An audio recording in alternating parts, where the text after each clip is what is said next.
Welcome to episode 4 of the midweek devotionals called Unplanned Greatness. Today's devotional is entitled Seeing Beyond the Ordinary Eye. I am your host, Coach Ngwaru, for the Happiness People channel on YouTube. I hope I find you well. Please remember to subscribe if you haven't done so. Click the notification bell, like and share for more devotionals like this one. This week's devotional is coming from Numbers 13, verses 30 to 31 and 33, including chapter 14, verses 6 to 9.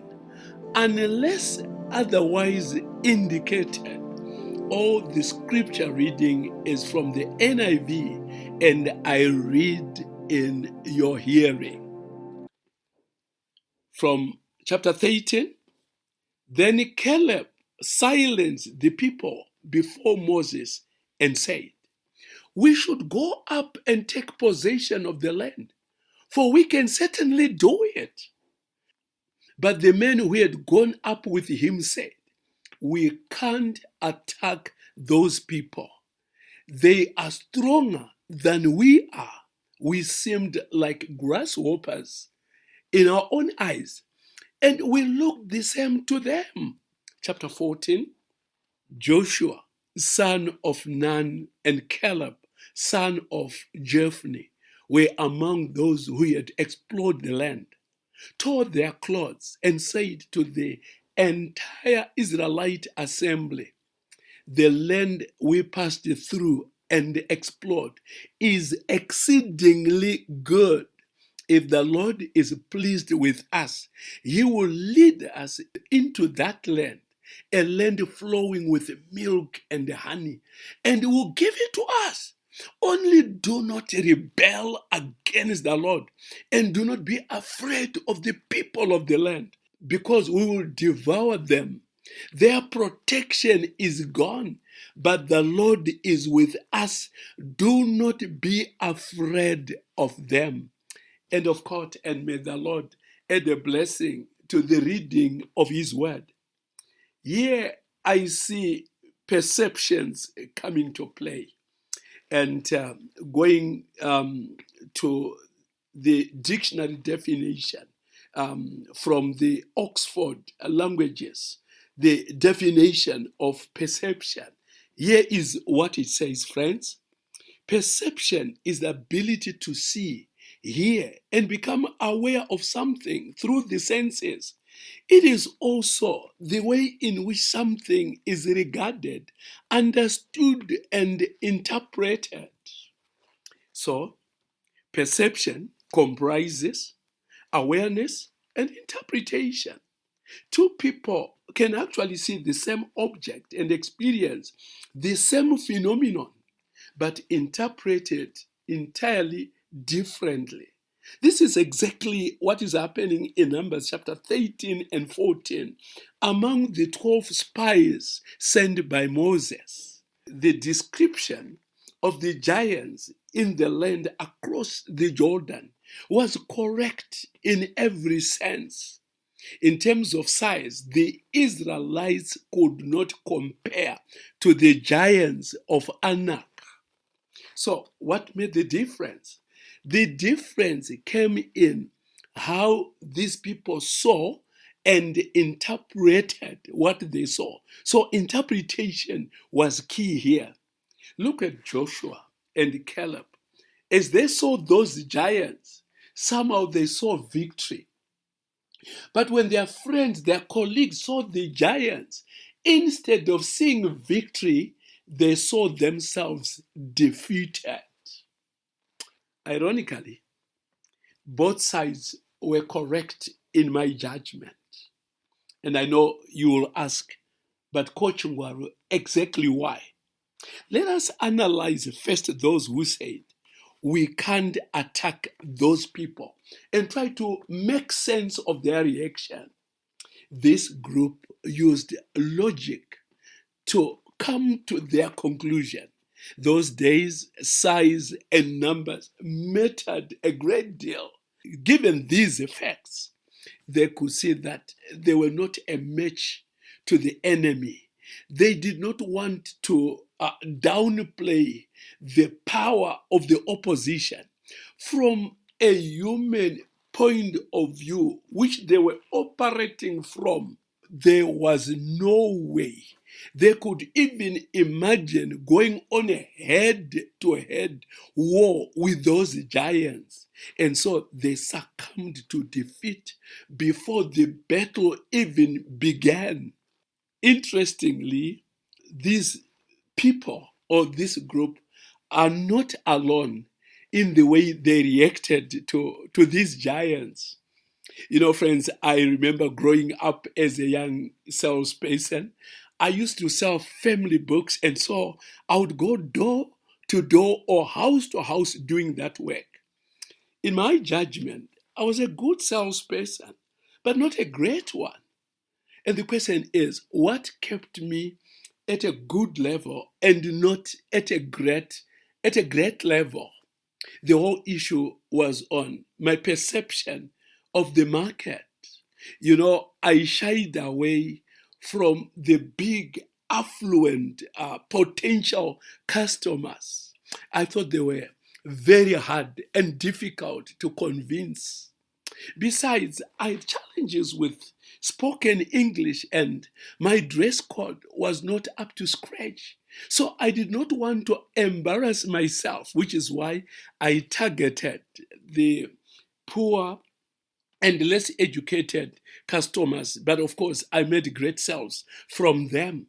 However, Mr. Jackson, a work colleague, challenged me and said, Mike, you cannot keep doing things this way. You are losing out. And so he challenged me to go for this affluent niche market. And today, the rest is history. I became a champion salesperson. I became a sales manager. I became a publishing director in Zimbabwe and in other foreign countries. I learned something very big from Mr. Jackson.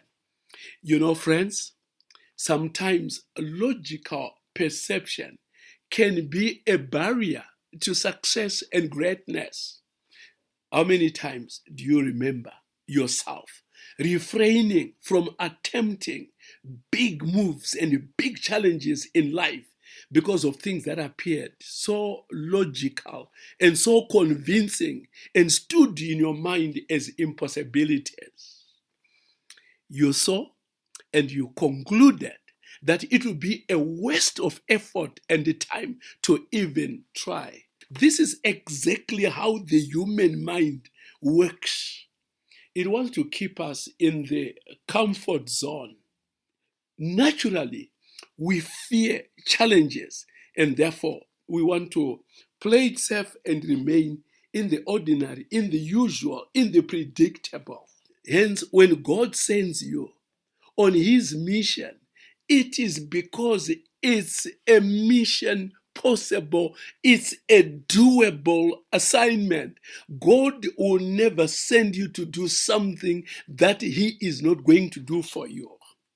God is the one who opens our eyes to see unseen reality. No wonder we should not walk by sight, but by faith.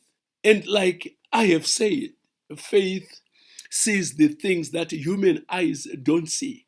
Faith hears the things that human ears don't hear. And faith trusts God where human logic doubts him. Faith honors God and God honors faith.